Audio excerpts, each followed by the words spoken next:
Caregivers don't burn out because they're weak. They burn out because they're constantly dealing with difficult people while trying to provide safe, compassionate care. If you've ever searched how caregivers deal with difficult people, or caregiver stress and difficult behavior, this video is for you. Sometimes the medications, lifting, and appointments aren't the hardest part. The hardest part is managing attitudes, complaints, mood swings, and feeling unheard or unsupported. Caregiving is emotionally demanding, especially when balancing the needs of the person you are caring for, family members, healthcare professionals, coworkers, and friends who may not understand your reality.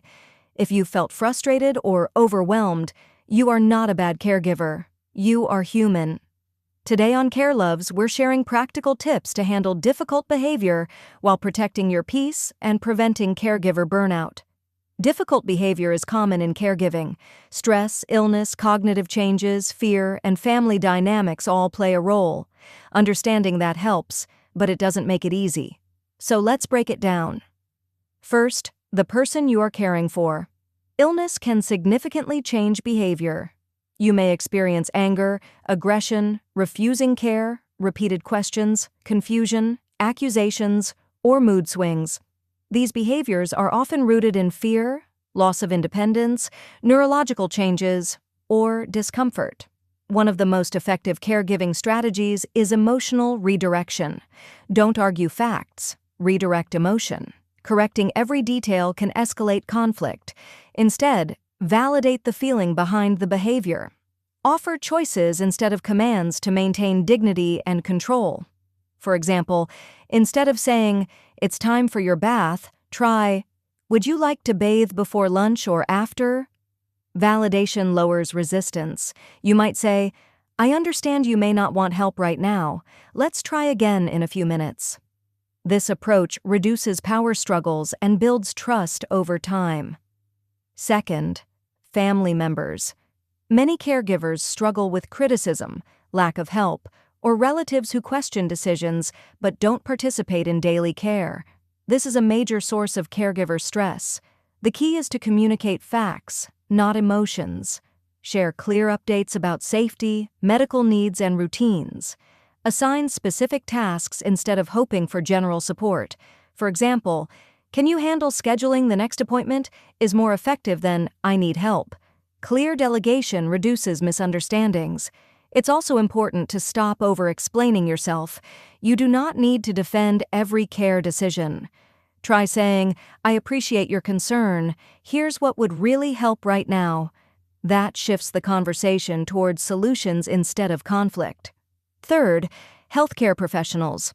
Some caregivers feel dismissed or undervalued during medical visits. Remember this: you are part of the care team. You observe daily symptoms, mood changes, medication effects, and patterns that providers may not see. Prepare written questions before appointments. Keep an updated medication list accessible. Speak clearly and confidently about concerns. If something feels off, respectfully ask for clarification. Advocacy is not confrontation. It is responsible caregiving. Fourth, other caregivers, coworkers, or agency staff.